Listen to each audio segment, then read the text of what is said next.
Hello there, Core Math 8. It's Mrs. McKinney here, and I just wanted to come to you and talk to you about 6-2, more practice with unit rates.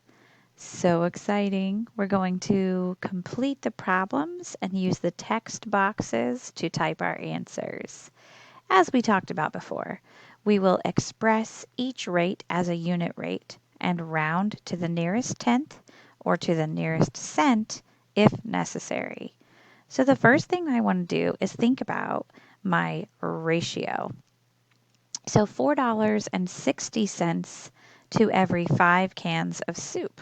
So I've got $4.60 to every 5 cans. And that would be how I would look at it from a ratio perspective. And we know when we convert our ratios, we put it into a fractional amount as of $4.60 over 5. $4.60 over 5 then can be calculated with division.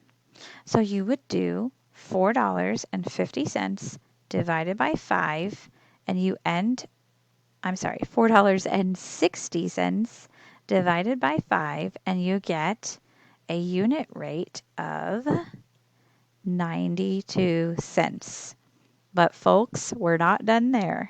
And I noticed that some of you left off important information on our last unit rate activity, and that is we need to say 92 cents of what is it that we're dealing with here? What is the product? What is the amount? And so you can't forget to say it's 92 cents per can of soup. That's what we're really getting at. We are wanting to know that unit rate, which we can't leave off really the tangible information that goes with your calculation.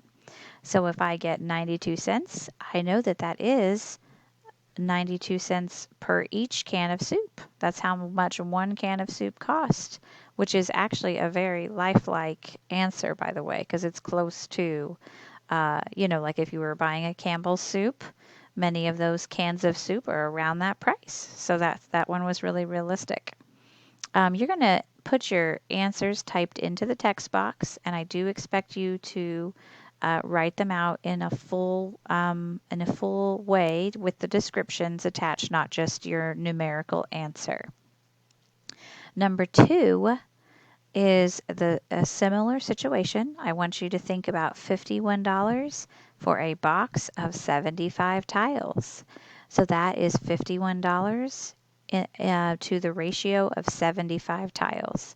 Don't forget to convert to a fractional amount, which will then give you the ability to do your division and then figure out what you have as an answer for your unit rate.